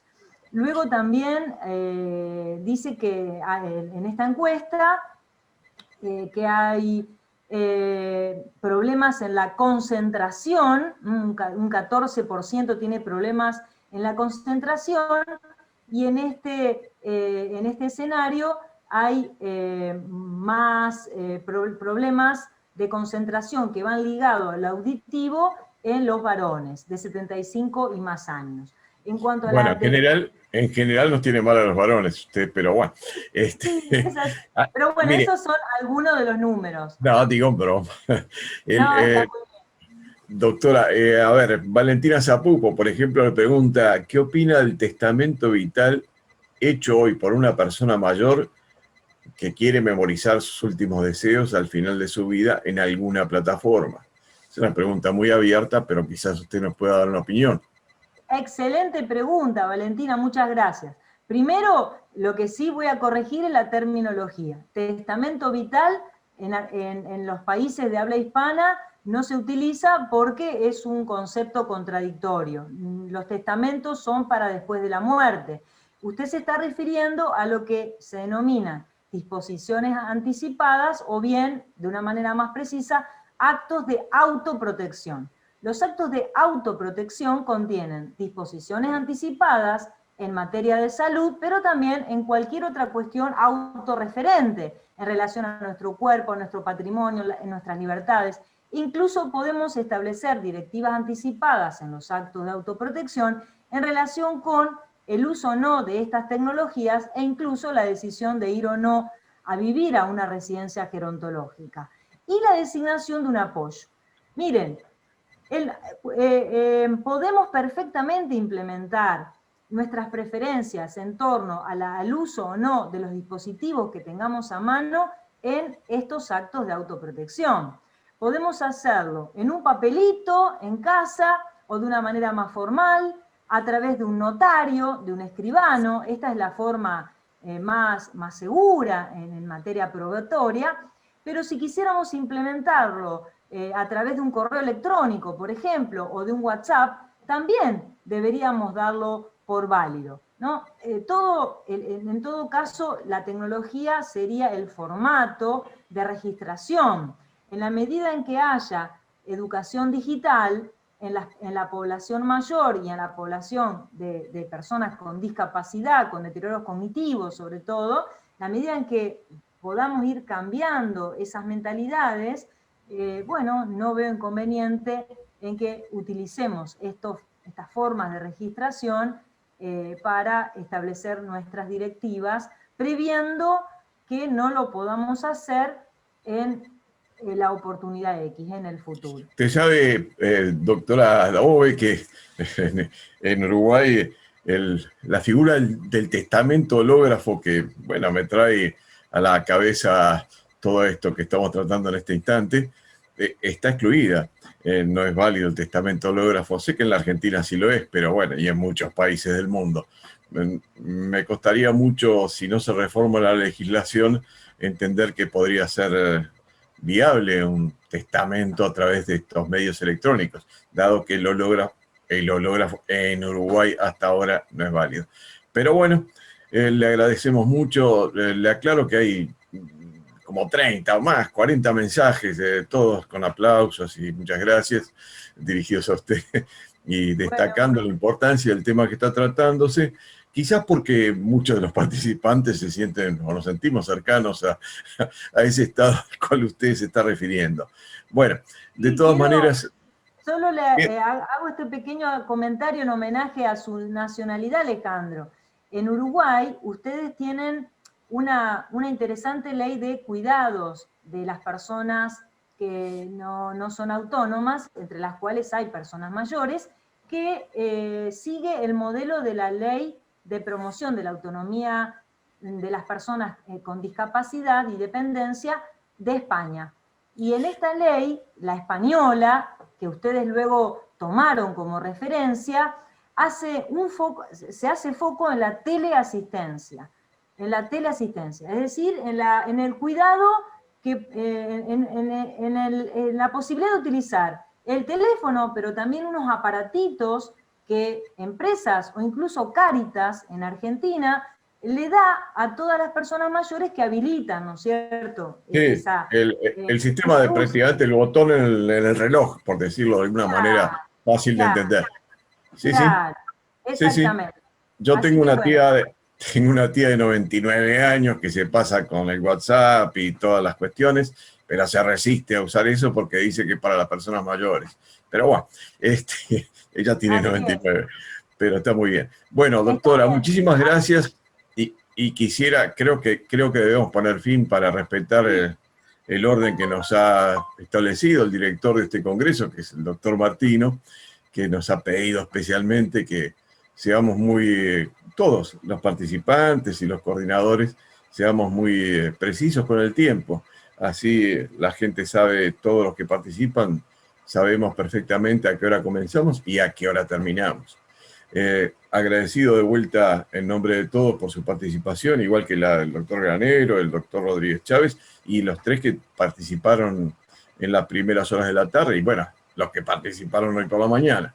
Y por supuesto, en lo personal, agradecimiento al doctor Martino por este quinto congreso que nos regala y a la gente que lo ha apoyado en la organización.